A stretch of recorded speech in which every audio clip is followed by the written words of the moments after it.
Bonsoir et bienvenue à tous. Mon nom est Catherine Plourde et je suis responsable des activités culturelles. Ce soir, nous sommes en direct de la Galerie des Icebergs dans l'exposition au Musée des Beaux-Arts de Montréal, dans l'exposition Riopelle, à la rencontre des territoires nordiques et des cultures autochtones. Nous sommes ravis d'être en présence des deux commissaires invités de l'exposition, Iseult Riopelle et Andréane Roy, qui ont travaillé aux côtés de notre conservateur en art québécois et canadien et aussi commissaire de l'exposition au musée, Jacques Desrochers. L'entretien entre les commissaires durera environ 40 minutes, durant lesquelles vous pourrez poser vos questions tout au long de la présentation via la fonction Q&R dans le bas de votre écran.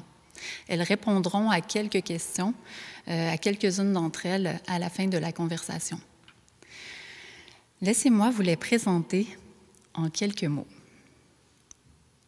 Formée dans les années 60 à Montréal, Paris et New York, Iseult Riopelle possède une expérience multidisciplinaire. Danse, joaillerie, sculpture, céramique, enseignement des arts, parmi d'autres. En 1988, son père, Jean-Paul Riopelle, la mandate à titre exclusif pour l'authentification, la recherche et l'édition du catalogue raisonné de ses œuvres. En 1999, elle a publié les 5 premiers tomes sur 9 de celui-ci, ainsi que plusieurs autres ouvrages. Elle travaille en tant que consultante, experte et commissaire depuis les années 80. Historienne de l'art et muséologue, Andréane Roy travaille depuis plus de 15 ans dans le domaine de l'art moderne et contemporain. Elle a occupé diverses fonctions, tant dans le milieu muséal que dans celui des centres d'artistes autogérés et des galeries privées. Candidate au doctorat en histoire de l'art de l'Université de Montréal, elle mène aujourd'hui différents projets indépendants à titre de commissaire et d'auteur. Elle a notamment été commissaire de plusieurs expositions remarquées, dont Riopelle à Saint-Fabien-sur-Mer, 1944-1945, Les années charnières en 2013, au Musée régional de Rimouski. Je vous souhaite la bienvenue, mesdames, et à vous tous, bonne soirée. Merci beaucoup, Catherine. Bonsoir à tous. Merci d'être parmi nous ce soir. C'est vraiment un grand plaisir pour moi d'être parmi vous et d'être en compagnie d'Iseult Riopelle. Iseult qu'on va apprendre à mieux connaître ce soir au cours de la prochaine heure. Nous allons évidemment parler de l'exposition dans laquelle nous nous trouvons et de la mémoire de Jean-Paul Riopelle, son père, mais j'aimerais qu'on débute en parlant de votre parcours, Iseult, et de vos projets actuels, si vous le permettez. Donc, Iseult Riopelle, vous êtes née le 1er janvier 1948 à Montréal, quelques mois avant l'apparition du Refus global, dont vos deux parents sont co-signataires. Votre mère, Françoise L'Espérance, était danseuse et chorégraphe. Vous avez été élevée à Paris jusqu'en 1958, avant de regagner Montréal, avant de venir à Montréal avec votre mère et votre sœur Sylvie. C'est à Montréal que vous étudiez d'abord la danse avant de poursuivre votre formation à Paris et à New York. En débutant, j'aimerais que vous nous dites quelques mots sur ce choix de la discipline qui est la danse et peut-être sur vos années de formation.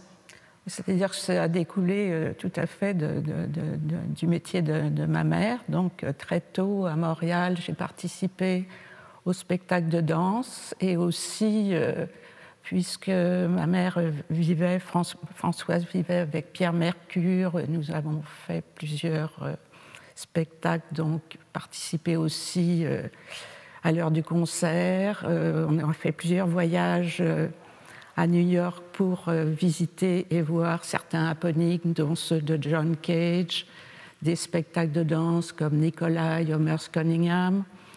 Et donc, j'ai vécu littéralement environnée par la création. Et pour moi, c'était tout à fait naturel. Je veux dire, c'était notre vie. Je ne connaissais pas tellement autre chose que ça.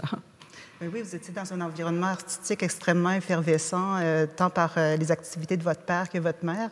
Vous venez de nous parler de l'influence déterminante de votre mère. Qu'est-ce qu'en pensait votre père? Est-ce qu'il vous a encouragé à poursuivre une carrière artistique? Oh, absolument, oui. Oui, mais c'est sans aucune balise. En fait, on était absolument libre de choisir ce que l'on voulait faire. Mais bien sûr, lui ça l'intéressait beaucoup, quoi. Oui, donc il était heureux de vous voir poursuivre cette carrière-là. Absolument. Oui. Mais n'importe quelle discipline artistique, je crois, lui aurait plu de toute manière. Oui, tout à fait. D'ailleurs, vous en avez pratiqué plusieurs des disciplines artistiques. Vous allez ensuite découvrir la sculpture, je crois, à la fin des années 60 à Paris. Oui, après la danse, oui. Est-ce que votre père a été une influence dans cette nouvelle pratique artistique? Oui, une influence surtout intellectuelle plus que par rapport aux techniques, puisqu'on était complètement divergents dans notre approche de la sculpture.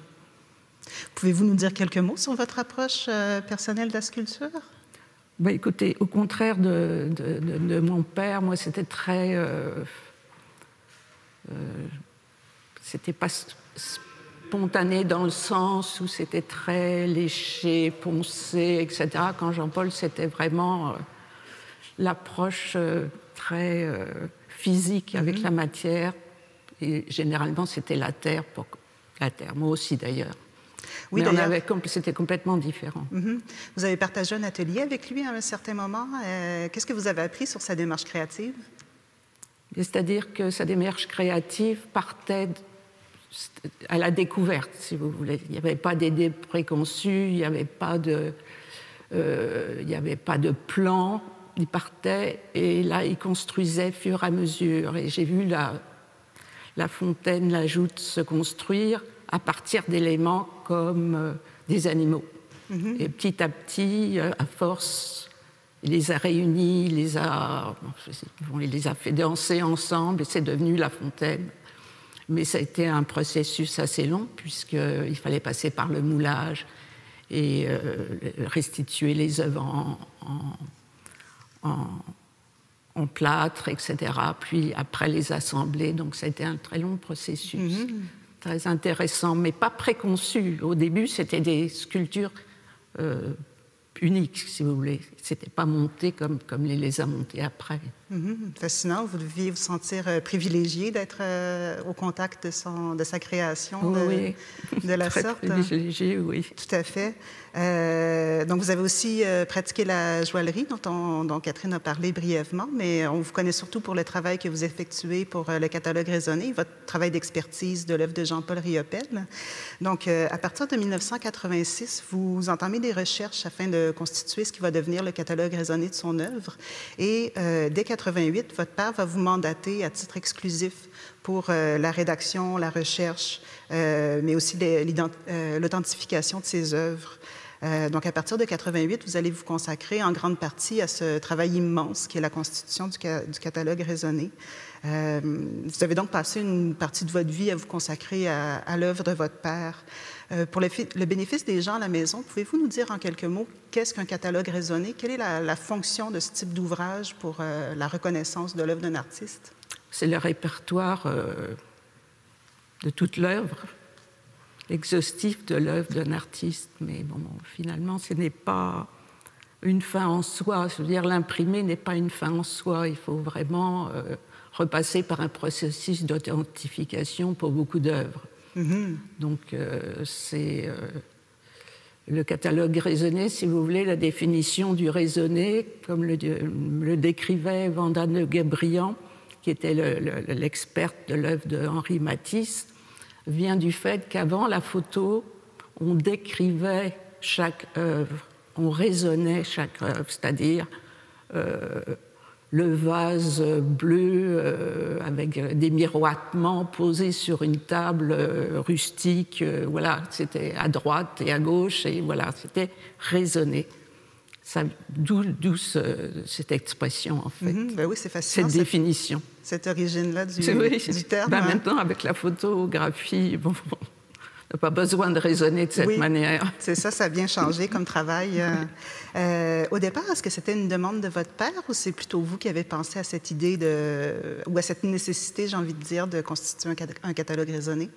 Mais je l'écoutais parler, lui, il parlait beaucoup de gens qui démantelaient les œuvres. Il avait d'une manière imagée, il disait on découpe les pommes de Cézanne, on les vend à la pièce, quoi. Donc il avait toutes sortes nous donnait toutes sortes d'informations de ce style qui, en fait, voulait dire il faut protéger, protéger les œuvres. Donc, c'est pour ça que je me suis dit qu'est-ce que je peux faire pour protéger l'œuvre?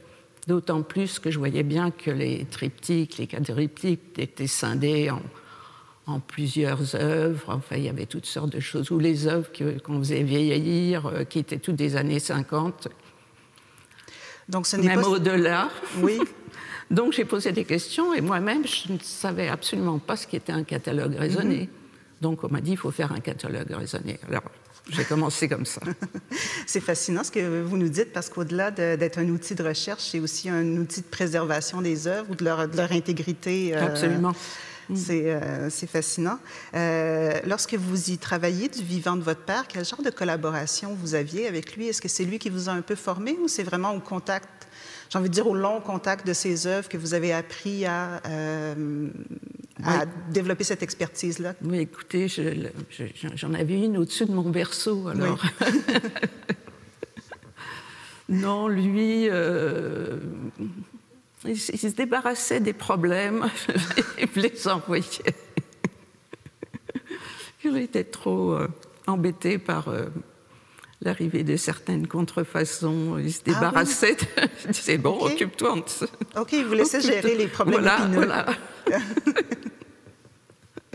Fascinant, mais j'imagine que vous étiez amené à le consulter parfois pour avoir son avis sur certaines œuvres, pour confirmer des authentifications. Est-ce que c'était vraiment un travail que vous faisiez en collaboration ou c'était vous aviez... Non. Non. Est-ce qu'il s'intéressait à l'avancement des travaux? Pas vraiment. Pas vraiment, non. Lui, il était dans le faire, il était dans la poursuite de sa démarche et puis... Oui, ben, généralement, la création, ça va de l'avant et le regard en arrière, bon, c'est vrai que c'est intéressant de protéger les œuvres, etc. Mais un créateur, la création, ça va de l'avant, ça ne regarde pas tellement en arrière. Ben oui, tout à fait. Et votre père l'appelait le catalogue déraisonné, de par l'ampleur de la tâche. Absolument. Pouvez-vous nous dire quelques mots, justement, sur l'ampleur de son œuvre? Il a été extrêmement prolifique. Parce que le manque d'archives. Le manque d'archives fait que il fallait absolument le faire le plus près de l'artiste possible. Si on commençait à le faire maintenant, ça serait beaucoup plus difficile parce que c'est beaucoup trop éloigné, si vous voulez. Oui. Et au départ, lorsque vous avez débuté ce grand travail-là, est-ce que vous imaginiez l'ampleur que ça allait prendre? Absolument pas. Non. Absolument pas. Il avait même l'ambition que je fasse à travers sa fondation les catalogues raisonnés de d'autres de ses amis artistes. Oui, rien que ça. Donc, il percevait la nécessité d'un catalogue raisonné pour ses amis artistes. Oui, mais pour tout le monde. Pour tout le monde. Mais vous a laissé vraiment carte blanche pour la constitution de son propre catalogue raisonné. Oui. Excellent. Donc, chaque tome du catalogue représente une tâche qui est considérable. Pouvez-vous nous dire quelques mots sur la façon dont vous retrouvez les œuvres? Comment ça se passe? Comment vous procédez pour pour colliger toutes ces informations-là? Bien, à force d'informer, c'est surtout comme ça qu'on découvre les œuvres.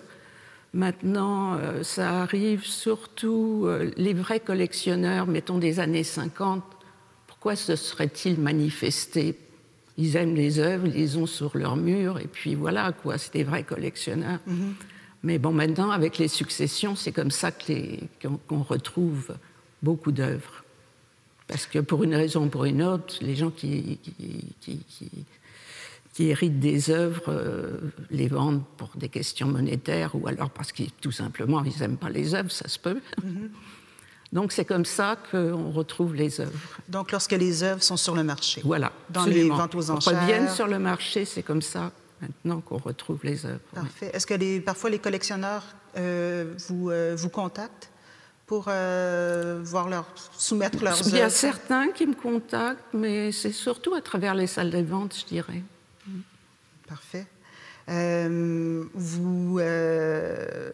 catalogue raisonné en est à son 5e tome, qui va paraître sous peu, je crois, au cours du prochain mois. Il est consacré, ce 5e tome, aux années 72 à 79. Qu'est-ce que vous avez appris sur Riopelle en ces années 70? La diversité, beaucoup la diversité. Vraiment, là, on rentre dans une phase où vraiment il expérimente énormément, énormément. Et maintenant que le travail est terminé pour le 5e tome, vous entamez le 6e tome. Quel en sera le contenu? 80 à 84. Donc là, on tombe dans la période... Bon, il ne travaille plus à l'huile. Les dernières œuvres à l'huile sont de 79. Donc c'est exclusivement des œuvres sur papier. Énormément dans ces années-là, de rehaut, de collage, de rehaut d'estampes, de collage. C'est vraiment très compliqué, c'est très complexe, la construction des œuvres. Mais beaucoup à base d'œuvres qu'il a fait antérieurement. Oui, parce que Riopelle aimait bien réutiliser des chutes d'estampes, oui. Parfois même des chapes de plâtre pour constituer de nouvelles œuvres. C'est un grand... un recycleur avant l'heure, si j'ai envie de dire. C'est une pratique qui est très courante en art contemporain, mais Riopelle le fait avant l'heure. Donc, pour ce 6e tome, où vous en êtes, quelles sont les prochaines étapes? Parce que je sais que vous constituez depuis toutes ces années une base de données qui doit aujourd'hui être gigantesque. Donc, vous avez déjà, j'imagine, une bonne connaissance du corpus qu'on retrouve en ces années-là. Qu'est-ce qui vous attend pour... C'est-à-dire que j'ai travaillé toutes les époques en même temps. Ça aurait été impossible de faire ça par année ou par groupe d'années. Il fallait travailler. Quand les informations arrivent, il faut toutes les traiter. Donc, voilà. Et pour ce tome-là, maintenant, il faut, pour les textes ou le texte, il faut trouver une thématique. Parce que j'aime beaucoup développer des thématiques. Donc, je pense que pour le prochain, c'est à peu près décidé. Ah, excellent! Parce que vous êtes l'auteur, la recherchiste pour le catalogue, mais vous êtes aussi l'éditrice. Voilà. Donc, j'imagine que vous rencontrez certains défis importants avec une somme colossale comme ce qu'est le catalogue raisonné. Quels sont les défis? Les défis, à part de retrouver les œuvres, vous allez trouver ça bizarre, mais la bête noire, c'est les dimensions. Ah. Il n'y a personne qui mesure de la même manière, ah, je peux vous le garantir. Donc ça, c'est vraiment le plus important, de se retrouver l'information. Mais grâce maintenant à l'informatique, au site Internet, ça permet de réactualiser le catalogue raisonné. Et c'est très important parce qu'on retrouve beaucoup d'œuvres qui sont déjà qui auraient dû être dans les catalogues antérieurs. Donc ça permet de faire des addendas, de réviser et de retrouver l'historique des œuvres, de reconstruire l'historique des œuvres, ce qui est aussi très important. Et c'est vraiment, quand on les retrouve, d'analyser les étiquettes, tout ce qui peut se trouver. Donc, il y a un travail de recherche là qui est vraiment passionnant. Oui, en fait, vous touchez à la question de l'authentification, qui est un travail qui est intimement lié à celui du catalogue raisonné, parce qu'évidemment, avant d'inclure une œuvre, vous devez vous assurer que ce soit un authentique Riopelle. Donc, on disait que vous êtes l'unique autorité pour faire l'authentification des œuvres de votre père. Il s'agit d'une tâche qui demande une connaissance extrêmement poussée à la fois de la facture et des techniques qui sont employées par l'artiste. Est-ce que vous avez rencontré plusieurs faux Riopelle dans votre carrière? Oui, énormément de faux, mais il faut encore la distinguer, les contrefaçons et la manière de... Oui. Donc, oui, il y en a pas mal, mais bon, pour l'œuvre de Riopelle, il utilisait des matériaux déjà qui étaient de bonne qualité et souvent de la même provenance. Donc là, déjà, c'est très intéressant et ça limite, si vous voulez. Et pour l'authentification, c'est extrêmement important. S'il y a contestation, on peut aussi faire appel à l'Institut de la conservation, qui a fait des analyses des produits, c'est-à-dire les analyses chimiques des produits utilisés. Donc ça aussi, c'est complémentaire et c'est très intéressant. Oui, tout à fait. Donc, j'imagine que vous vous intéressez aussi à la provenance des œuvres, c'est-à-dire vous parlez du... Ah oui, absolument. C'est-à-dire de refaire oui. la chaîne des propriétaires pour de la création jusqu'à aujourd'hui. Oui, absolument. Il y a aussi l'œil du connaisseur, le connaisseurship que vous avez développé qui vous permet de voir une œuvre et d'en analyser la facture, à savoir si c'est vraiment la touche de Riopelle. Qu'est-ce que vous regardez dans une œuvre pour détecter cette touche Riopelle? La gestuelle. La gestuelle? Oui. Oui, qui est tout à fait caractéristique. Oui. Qui évolue selon les périodes, mais oui, tout à fait. C'est ça, la gestuelle. Excellent. Est-ce que les galeries, les maisons de vente aux enchères font appel à vous pour les authentifications d'œuvres? De plus en plus, les galeries, moins, mais les salles des ventes, oui. Mm-hmm. Oui, d'autant plus que, ça a beaucoup été en Europe, hein. Les œuvres étaient beaucoup en Europe, donc j'ai commencé à faire le catalogue raisonné quand j'habitais encore en Europe, pour après venir au Canada justement pour faire connaître cette recherche.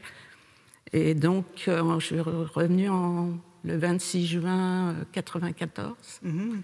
Donc, à cette époque, il y avait, je pense, juste un seul catalogue raisonné au Canada. Okay. C'était celui de David Milne. Il n'y en avait pas d'autre. Donc, à partir de là, de faire connaître ce que c'est qu'un catalogue raisonné. En fait, c'était ça l'intérêt de venir au Canada. Tout à fait. J'ai envie de faire une parenthèse justement sur votre venue à Montréal. Est-ce que c'était essentiellement motivé par ce désir de faire connaître l'œuvre et le catalogue raisonné au public canadien ou autre chose vous attirait? Il y avait plusieurs choses, mais donc celle-là, oui. Donc l'aspect professionnel était très important dans cette venue à Montréal. On parlait tout à l'heure de vos liens avec les maisons de vente aux enchères, avec les galeries. Vous collaborez aussi beaucoup avec les musées. De quelle manière ces différents organismes-là font-ils appel à votre expertise pour l'authentification, mais aussi pour les expositions? Oui, les deux. Les deux. Oui. Donc, parfois, vous agissez à titre de commissaire, parfois à titre de conseillère? Oui, commissaire, oui. Surtout... consultante, si vous voulez, commissaire quelquefois, mais surtout consultante, et aussi pour apporter, pour tout simplement dire où sont les œuvres, etc. quoi. Oui, vous êtes une ressource inestimable, je pense, pour les différents musées. Je peux en témoigner dans le cadre de cette exposition-ci. Vous êtes une mine d'informations tout à fait indispensable. On pourrait peut-être d'ailleurs parler un peu de l'exposition où nous nous trouvons présentement.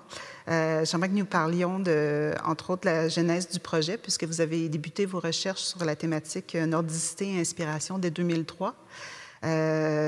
Comment ce thème nordicité et à la fois les influences autochtones, comment le thème a émergé? Est-ce que c'était dans le contexte de vos recherches pour le catalogue raisonné? Oui, tout à fait, mais cette thématique, étrangement, est découlée d'une autre thématique. C'était l'approche du blanc dans l'œuvre de Riopelle. Mais finalement, il y avait tellement d'inspiration de choses aussi que j'avais vécues. Donc, l'approche des masques et donc de Georges Dutuit, de ses collections où on allait petite dans son atelier ou qu'il nous prêtait. On avait ces masques aussi à la maison. Et il y a beaucoup de choses qui en découlent, comme d'avoir été dans ses ateliers, mettons, lorsqu'il a créé les jeux de ficelle, etc. Donc, il y avait beaucoup de choses qui rentraient dans la période du catalogue raisonné qui va être le tome 5.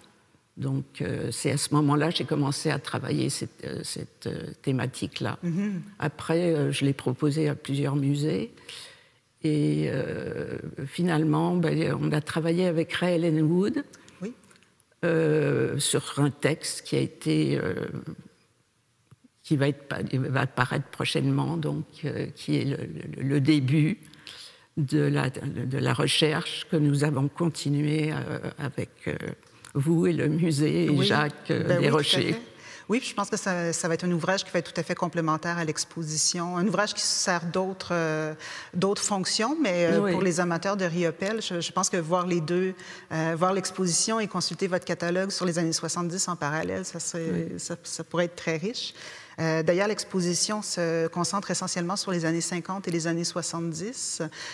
J'imagine que ça a ravivé certains souvenirs chez vous de ces décennies-là. Est-ce que vous avez quelques souvenirs dont vous pourriez nous parler? En particulier, le fait qu'on visitait Georges Dutuit dans son atelier et que c'était rempli de masques et de plats cérémoniels et pour un enfant à l'époque, j'étais vraiment très très très jeune, je veux dire, c'était fantastique, quoi.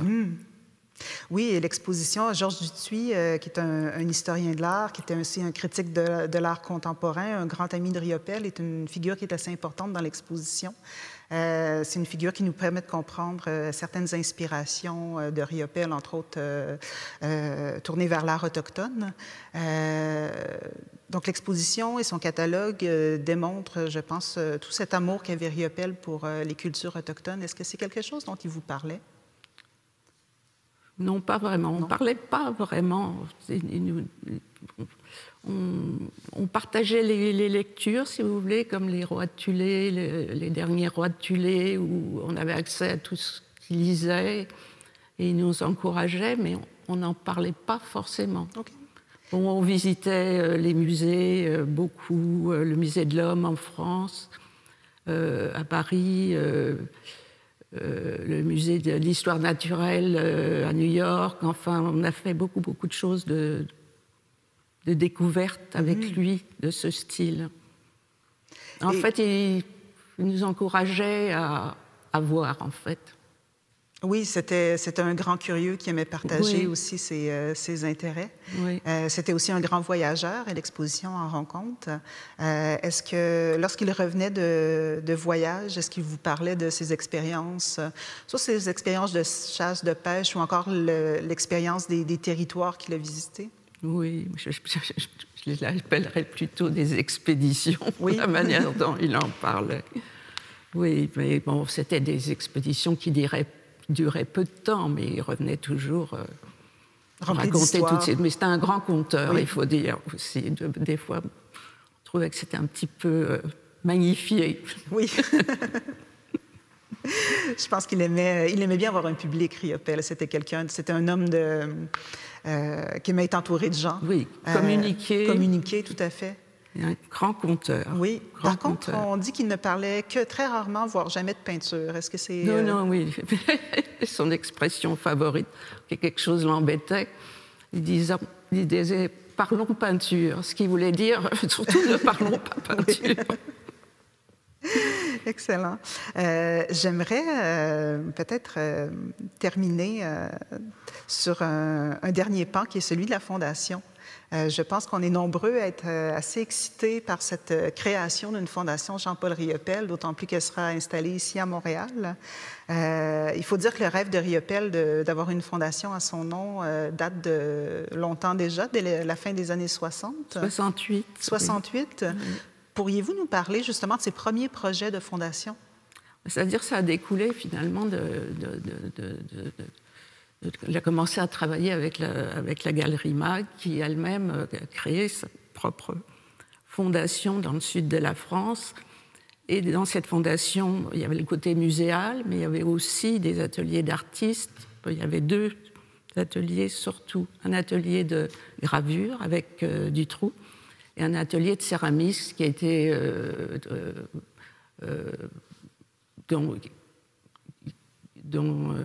Hans Spinner, et avant Michel Mururoa, où Jean-Paul a travaillé énormément. Et c'était formidable pour un artiste de découvrir des techniques, d'avoir accès à des techniques, dont l'imprimerie Arte à Paris, pour pouvoir faire et de l'estampe et de la céramique. Et à partir de là, chaque artiste de la galerie pouvait faire ses propres affiches et ses catalogues d'exposition, comme le Derrière les miroirs. Il n'y a pas beaucoup de galeries qui ont donné cette possibilité-là aux artistes. En effet. Et donc, pour Riopelle, ça a été peut-être la naissance d'une idée, C'est ça, exactement. Alors lui, évidemment, ça devenait plus excessif, on peut dire. Donc, c'était la protection des vieux métiers, un côté muséal et aussi un côté recherche, bien sûr, et un côté de protection des vieux métiers comme la dorure à la feuille, la fonderie, l'ébénisterie. Oui, je pense qu'il y avait un grand respect pour les artisans. Absolument. Oui. Et il a travaillé en collaboration avec plusieurs artisans. Et je peux même dire que selon avec qui il a travaillé, son œuvre aurait été différente, si vous voulez. Parce que c'était vraiment travailler en collaboration. Si vous voulez, le pressier faisait pas seulement... Il assistait il faisait pas seulement l'imprimerie, mais il guidait Jean-Paul et il travaillait avec lui tout au long du processus de la création de chaque estampe. Oui, parce C'était que... pas seulement des reproductions, c'est ce que je veux dire. Oui, tout à fait, parce que Riopelle aimait bien expérimenter aussi absolument, avec ces techniques-là. Donc ça ne marchait pas avec tout le monde, parce que quand lui prenait un tournevis à la place d'un burin, il y a des gens qui n'acceptaient pas. Donc ça lui prenait des collaborateurs assez ouverts. Absolument. Oui. D'accord. Donc, il y a eu plusieurs projets de Fondation Riopelle. Maintenant, ça se concrétise à Montréal. Quel est le mandat de la Fondation? Ben, je pense qu'ils veulent aller dans les traces de Riopelle. Déjà de se faire connaître et peut-être de trouver un lieu, peut-être aussi un projet éducatif, ça c'est sûr, projet de publication, peut-être aussi d'ateliers d'artistes, mais on verra avec le temps finalement qu'est-ce qui est possible et quelles sont les possibilités. Croyez-vous que Riopelle serait heureux de voir une fondation s'établir à Montréal? Certainement, mais il était aussi très content quand ça devait avoir lieu en Europe. Oui, parce qu'il avait sa vie il a passé sa vie un peu à cheval entre les deux continents, donc il y avait un attachement évidemment qui était très fort aussi pour... Sa vie artistique plutôt basée en France, à partir de la construction de son atelier à l'Estérel, évidemment, il est venu beaucoup plus souvent et il a fait plusieurs productions aussi au Québec. Oui, tout à fait. Je pense entre autres, on a une œuvre magnifique qui est derrière nous, qui s'appelle Cap au Nord, qui est une œuvre qui a été réalisée, si je ne me trompe pas, dans l'atelier de l'Estérel. C'est une œuvre de 77 de la série des Icebergs, donc qui fait suite à un grand voyage à Panirtung, au Nunavut. Peut-être en terminant, aimeriez-vous nous dire quelques mots sur cette œuvre? Pas particulièrement. Pas particulièrement. Mais... pas particulièrement celle-ci. Moi, je suis assez heureuse qu'on ait choisi de nous placer devant cette œuvre-là, parce que je trouve qu'elle est assez... c'est une œuvre qui oscille vraiment entre l'abstraction et la figuration. Ce qui est assez particulier avec cette série-là, on a des œuvres où parfois on a vraiment des évocations de iceberg qui sont très représentatives. Donc on est ici vraiment avec un iceberg et sa réflexion dans l'eau ou sur la neige. Oui. C'est une œuvre qui a été, je pense, très peu montrée dans les dernières années, donc on est très heureux de la voir ici dans l'exposition. Dans cette exposition, il y a plusieurs œuvres qui sont assez inédites. Oui. Tout à fait. C'est un des défis aussi en tant que commissaire d'aller chercher non pas seulement les œuvres qu'on trouve les plus pertinentes, mais aussi des œuvres qui sont inédites, qui ont été très peu montrées au public. Je pense entre autres on a la sculpture La Fontaine juste à côté de nous. On a aussi Point de rencontre qui est montré au Québec pour la première fois. Donc, pour vous, est-ce que ça fait partie des bons coups de l'exposition? Oui. En terminant, 2023 va marquer le centenaire de la naissance de Jean-Paul Riopelle. Qu'est-ce que vous souhaiteriez comme festivité? Qu'est-ce que vous espérez pour souligner cet anniversaire? Ben, certainement, plusieurs expositions sont déjà à l'étude, donc ça va être... on va avoir du travail. Oui, tout à fait. Mais je pense que vous n'avez pas peur du travail. Pas du tout. Non, c'est ça. Vous menez plusieurs projets de front. Pour avoir collaboré avec vous, vous êtes très tôt au travail. Je pense que ça vous occupe entièrement. Donc, Il y a aussi certaines publications qui sont en cours déjà. Excellent. Donc, je pense qu'on va attendre ça avec grand intérêt, dont votre 5e tome du catalogue raisonné. Je pense que les gens comme moi seront très curieux. Ça nous permet de rentrer très en profondeur dans l'œuvre. Donc, c'est inestimable comme type d'ouvrage. J'aimerais tout d'abord vous remercier, Iseult. Ça a été un plaisir de m'entretenir avec vous. Merci pour la générosité de vos réponses. Merci aussi. Ça me fait plaisir. C'est vraiment un plaisir. Merci à toutes les personnes qui ont pris le temps d'être avec nous ce soir et de nous avoir transmis vos questions. Donc voilà, je vous remercie et je vous souhaite une bonne soirée.